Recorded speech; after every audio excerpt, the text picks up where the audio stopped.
everyone, my name's Christine and I'm one of the founders and admins from PSSM and MFM Awareness, and today we're going to be talking all about PSSM1.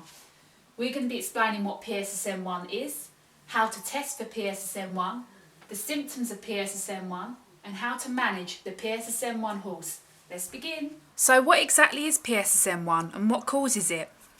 PSSM1, also known as EPSM or EPSSM, stands for Polysaccharide Storage Myopathy, type 1.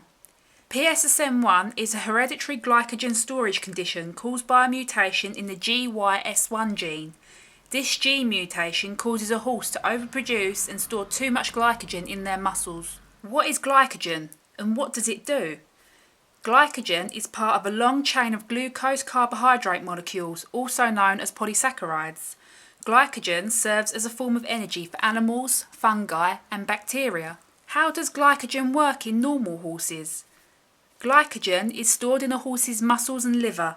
It is used as a fuel and burned off during exercise. It takes a normal horse 2 to 3 times longer to replenish glycogen in their muscles compared to that of a human. What happens to glycogen in PSSM1 horses? The mutation in the GYS1 gene causes PSSM1 horses to store too much glycogen, meaning their bodies never switch it off, so they are constantly producing and storing glycogen in their muscles, leading to a glycogen overload. What are the symptoms of PSSM1? Symptoms can occur both under saddle and not under saddle. A horse may display one or more of these symptoms. Symptoms include stiffness, tightness, hard muscles, muscle spasms, tying up, also known as azoturia, looking tucked up or muscles looking sucked up to their body, struggling to or in canter, lameness, depression or aggression, explosive behaviour and unpredictability like bolting, bucking, rearing, bronking, lashing or kicking out, dark or bloody urine, sweating profusely or breathing heavy after small amounts of work, laziness or not working forwards when ridden, contact issues and feeling heavy on the forehand, feeling the cold or when the weather suddenly changes, camping out, this means standing out to pee but not actually going, losing top line, displaying colic or laminitis like symptoms, standing under themselves, struggling for the farrier, and reluctance to be saddled. Is there a common age for PSSM1 horses to start displaying symptoms? Horses can start displaying symptoms at any age, but there are a large number of PSSM1 horses who start displaying symptoms at around 7, 8 or 9 years old.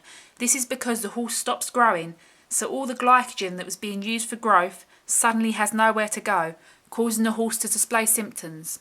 What breeds are affected by PSSM1? Any breed of horse can be affected with PSSM1. Some breeds it has been detected in so far are all types of cob, warm bloods, American quarter horses, American paint horses, heavy horses like Shires, Comtois, and native ponies like New Forest and Dales ponies. How long has PSSM1 been around? PSSM1 has been around for hundreds of years.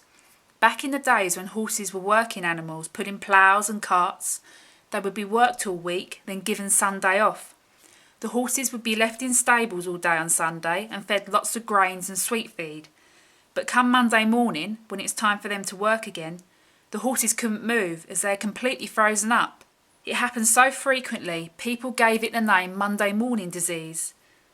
PSSM1 was a huge problem for our ancestors, as back then, horses were their only source of income. If a horse was unable to work, they couldn't earn any money to feed their family. People knew that PSSM1 existed, but they didn't know what caused it or how to treat it. They were dealing with an invisible enemy. It is only through the advance of technology we've been able to discover a cause for Monday morning disease, and that cause was PSSM1. How do you test for PSSM1?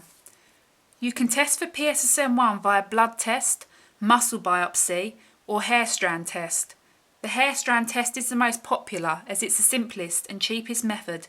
It costs less than a routine vaccination. The hair strand test is available through Equisec for USA owners and CAG and Animal Genetics for the rest of the world, including Australia. If a horse tests positive for PSSM1, should they be bred from? No. Regardless of if a horse is heterozygous or homozygous for PSSM1, they should not be bred from. If a horse is homozygous, they will 100% pass on the gene regardless of what horse they are bred to. Horses who are heterozygous have a 50% chance of producing affected offspring, but it's still too much of a high risk to take. PSSM1 is not just a glycogen storage disease, it can be fatal. During a severe tie-up episode, a horse can have a heart attack, which is why it's so important we breed from clear horses only. What are the basics of managing a PSSM1 horse? A PSSM1 horse overproduces and stores too much glycogen, so the most effective way to manage PSSM1 is to eliminate as much sugar and starch from the horse's diet as possible. Think of your horse as a bit like a diabetic. People with diabetes have to lower their sugar intake exactly the same. You can lower your horse's sugar and starch intake by not feeding any grains and only feeding hard feed that is less than 15% sugar and starch combined. The lower the content, the better. An example of a low sugar and low starch feed is Dengi Hi-Fi molasses free. Soak hay to reduce sugar content or feed haylage. Contrary to belief, some haylage sources can contain less sugar than hay. Restricting grazing by using a grazing muzzle, turning out on a laminitic paddock or a dry lot, which means a hard standing concrete area or pure mud paddock where the horse is fed hay or haylage instead of grass. Feeding vitamin E, which helps repair muscle. Vitamin E is found in lush pasture.